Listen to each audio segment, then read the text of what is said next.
Assalamualaikum warahmatullahi wabarakatuh. Di sini kami dari kelompok 6 akan menjelaskan mengenai statistika inferensial. Video ini dibuat dalam rangka untuk memenuhi tugas mata kuliah statistika pendidikan yang diampu oleh Ibu Afifah Nuraini MTG. Anggota kelompok 6 saya sendiri yaitu Kamelia Nailul dengan NIM T2019-7093 dan rekan saya Indah Srimulyati dengan NIM T2019-7094. Pada pembahasan kita kali ini akan ada 5 subbab yang dibahas. Yang pertama adalah konsep statistika inferensial, hipotesis, signifikansi dan tingkat kepercayaan, derajat kebebasan, dan pengujian hipotesis.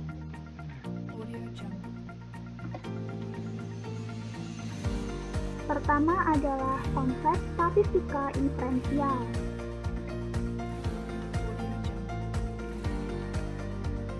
Apa sih statistika inferensial itu?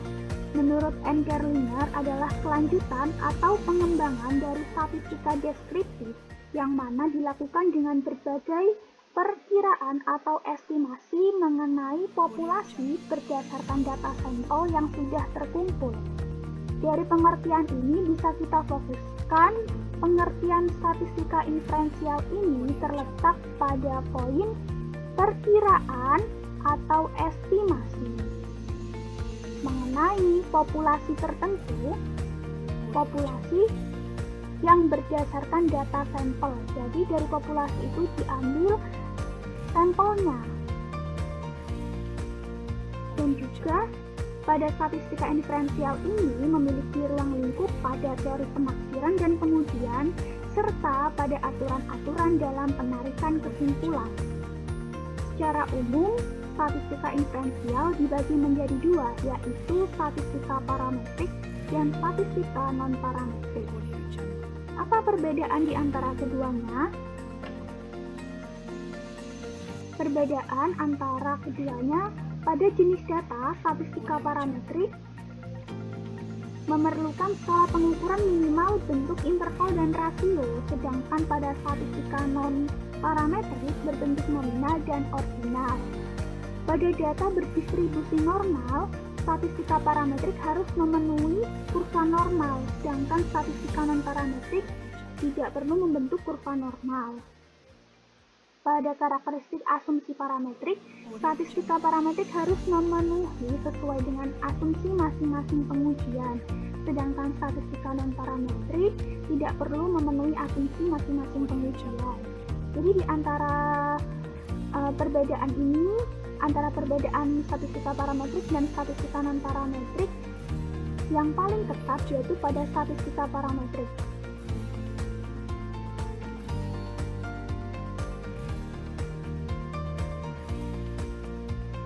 Kemudian untuk peranan statistika inferensial dalam penelitian kuantitatif yaitu sebagai dasar dalam penyusunan model atau persamaan orasi, sebagai wujud perumusan hipotesis, mendukung pengembangan instrumen penelitian, sebagai dasar penyusunan rancangan penelitian, sebagai analisis dalam menentukan sampel atau cuplikan penelitian, dan yang terakhir adalah pengolah dan analisis data hasil penelitian.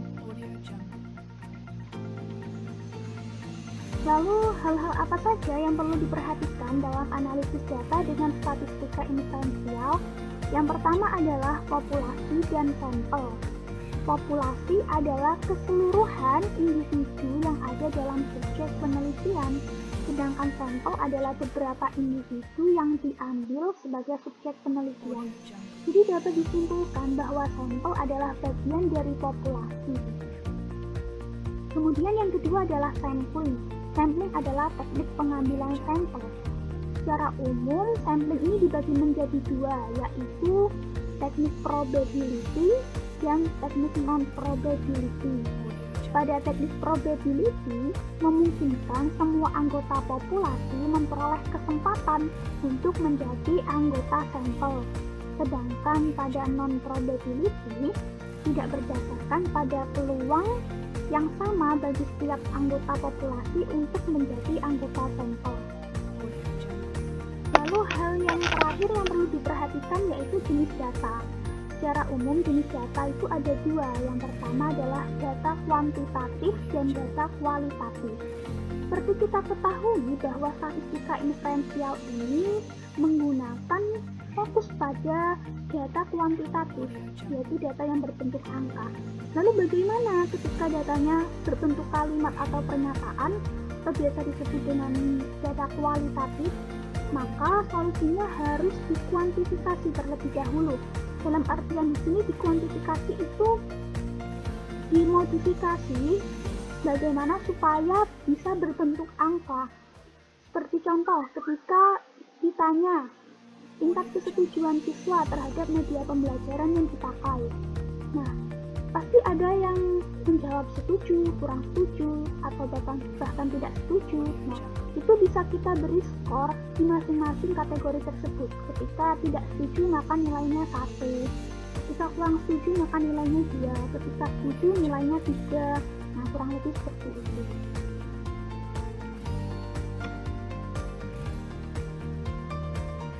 Oke, sekarang kita masuk pada pembahasan yang kedua, yaitu hipotesis.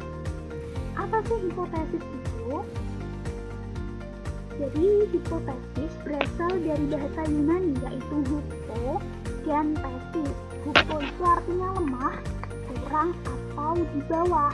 Sedangkan tesis artinya teori, pernyataan, atau proposisi. Jadi secara istilah, hipotesis adalah suatu pernyataan atau proposisi yang sifatnya masih lemah dan perlu dibuktikan kebenarannya. Kita biasanya sering menyebut hipotesis itu sebagai dugaan sementara.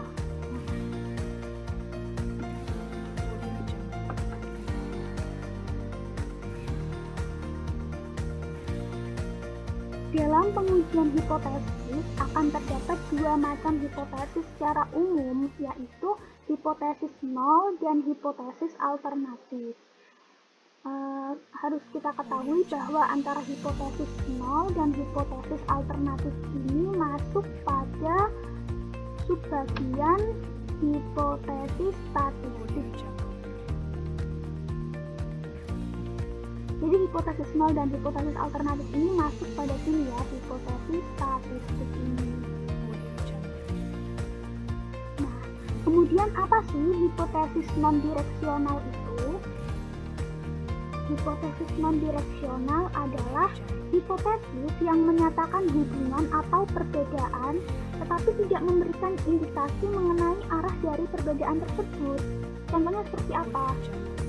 Ketika terdapat perbedaan nilai etika orang Asia dan Eropa, itu sudah menunjukkan hubungan bahwa ada kok perbedaan antaranya nilai etika orang Asia dan Eropa, tapi tidak menjelaskan arah dari hubungan atau perbedaan tersebut.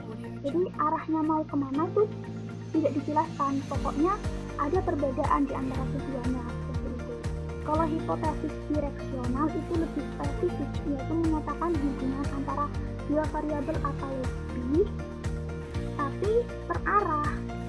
Jadi, contohnya ketika semakin tinggi integritas akademik, maka akan semakin kecil kecenderungan siswanya dalam mencontek.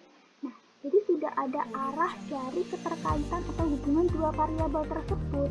Ketika integritas suatu akademik itu tinggi, maka kualitas siswanya akan semakin baik, sehingga kecenderungan siswanya dalam mencontek itu rendah. Lalu untuk hipotesis statistik yang mana sudah saya jelaskan tadi bahwa subbagiannya ada di hipotesis nol dan hipotesis alternatif. Biasanya hipotesis nol itu dilambangkan dengan H0, hanya H besar H0.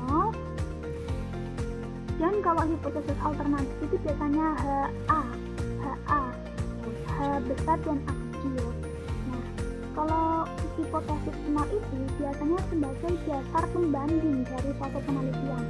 Dan hipotesis alternatif itu sebagai alternatif dari hipotesis nol. Jadi keterbalikan dari hipotesis nol.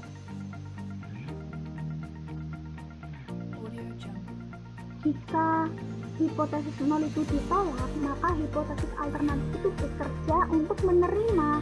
Nah, jadi ketika hipotesis nol itu diterima, maka hipotesis alternatif itu seperti memberikan negasi atau keterbalikannya. Jadi antara hipotesis nol dan alternatif ini saling berkebalikan. Kurang lebihnya penjelasan saya mengenai statistika inferensial dan hipotesis. Untuk selanjutnya akan dijelaskan oleh rekan saya. Terima kasih.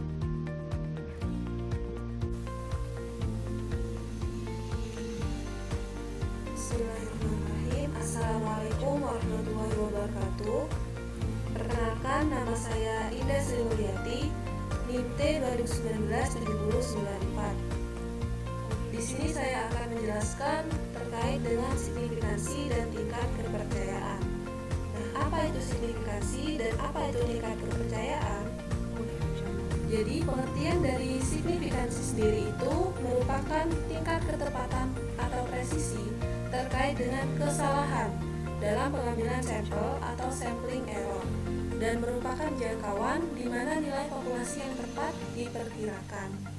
Jadi dalam penelitian yang menggunakan teknik statistik ini pastinya terdapat kesalahan atau error, dan hampir tidak mungkin penelitian yang kita lakukan itu 100% benar ya, apalagi dalam bidang sosial.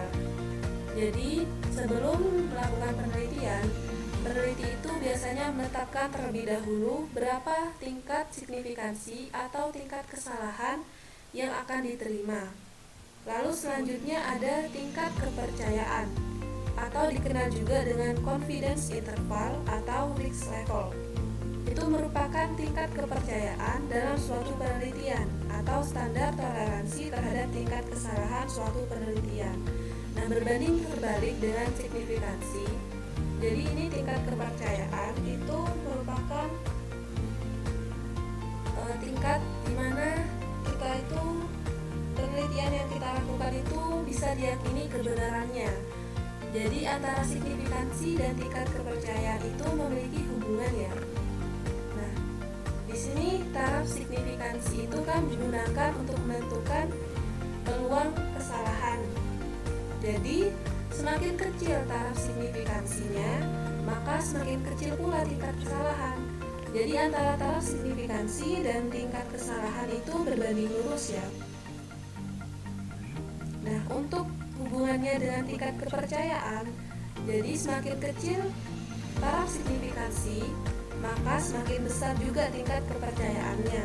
Jadi antara taraf signifikansi dan tingkat kepercayaan itu memiliki hubungan yang berbanding terbalik ya. Untuk taraf signifikansi yang biasanya ditetapkan di penelitian pendidikan itu biasanya digunakan 0,05 atau 5%, atau bisa juga 0,01 atau 1%. Nah, semakin kecil taraf signifikansinya itu atau tingkat kesalahan, maka penelitian yang kita lakukan itu akan semakin baik ya, akan semakin dapat dipercaya. Nah, jika peneliti menetapkan tingkat kesalahan 0,05%, misalkan peneliti itu menetapkan tingkat kesalahannya 5%, maka hasil penelitiannya itu memiliki tingkat kepercayaan 95%. Jadi saat kita menentukan taraf signifikansi itu juga kita menentukan tingkat kepercayaannya. Jadi langsung gitu ya. Contohnya, jika yang ini ya tingkat kesalahannya 5%. Contohnya, jika kesimpulan hasil penelitian diterapkan pada populasi 100 orang, maka hasil tersebut itu akan sesuai pada 95 orang. Dan sisanya atau 5 orang itu dapat terjadi penyimpangan. Ini contoh untuk yang tingkat kesalahan 5%.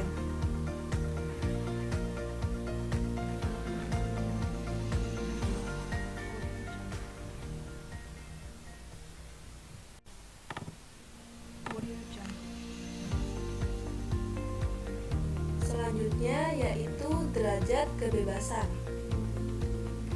derajat kebebasan itu adalah tingkat kebebasan untuk bervariasi sehingga tidak terjadi kekeliruan dalam penafsiran.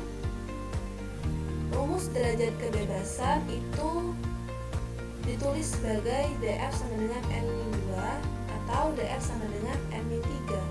Nah, 2 dan 3 ini itu tergantung dari banyaknya parameter atau variabel yang akan ditaksir nanti. Contohnya, jika kita hendak meneliti 2 variabel, maka derajat kebebasannya adalah df sama dengan n-2 karena tadi itu kan ada 2 variabel. Untuk lebih jelasnya lagi, saya akan memberikan contoh. Misalnya, ada sebuah populasi dengan rata-rata atau meannya itu 10 ya. Nah, selanjutnya diambil sampel sebanyak 10 orang. 10 orang dengan mean atau rata-rata 10. Nah, dari populasi tersebut.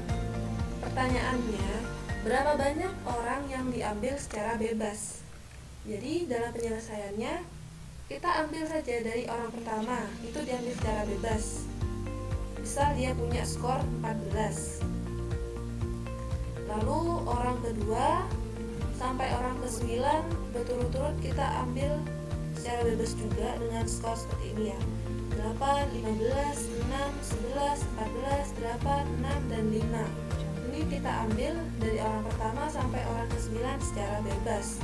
Nah, pertanyaannya apakah orang ke-10 kita ambil secara bebas juga? Jawabannya adalah tidak. Karena apa? Karena supaya kita itu mendapat estimasi yang sama dengan nilai populasinya tadi. Nilai rata-rata populasinya kan 10. Jadi kita mengambil sampel 10 orang, kita itu harus memiliki estimasi yang sama, yaitu rata-ratanya juga harus 10 ya. Jadi di sini kan orang pertama skornya 14, tambah 8, tambah 15, tambah 6, tambah 11, tambah 14, tambah 8, tambah 6, tambah 5, itu akan menghasilkan 87. Orang pertama sampai orang ke-9 akan menghasilkan, jika dijumlah akan menghasilkan 87 skornya.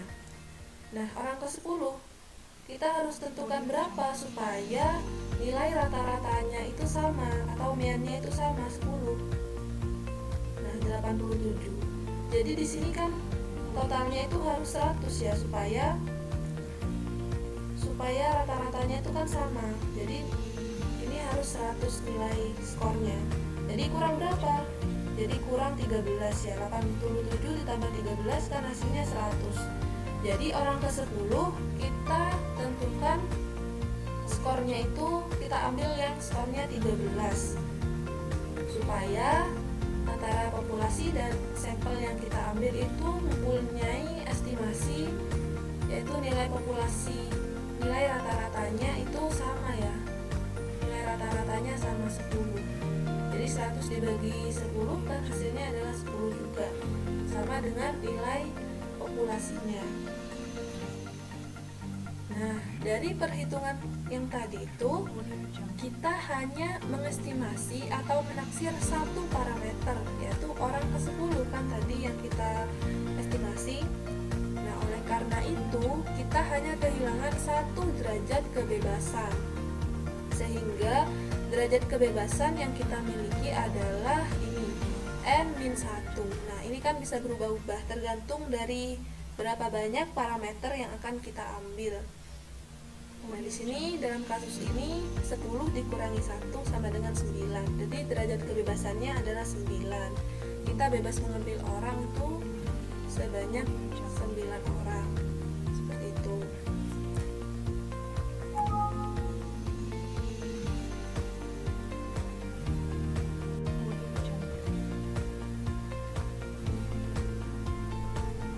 Lalu untuk pembahasan terakhir ada pengujian hipotesis.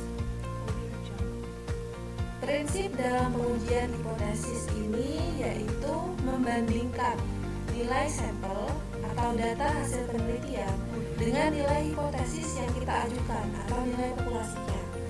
Nah, adapun langkah-langkah atau prosedur dalam pengujian hipotesis ini yaitu meliputi yang pertama, kita harus menentukan formulasi hipotesisnya terlebih dahulu. Yaitu kan tadi ada dua, hipotesis nol atau HO dan hipotesis alternatif atau HA. Lalu selanjutnya menentukan taraf signifikansi. Itu sudah dijelaskan tadi ya, atau taraf kesalahannya. Dan juga tingkat kepercayaan, itu sudah dijelaskan tadi. Lalu selanjutnya menentukan jenis uji statistik yang sesuai.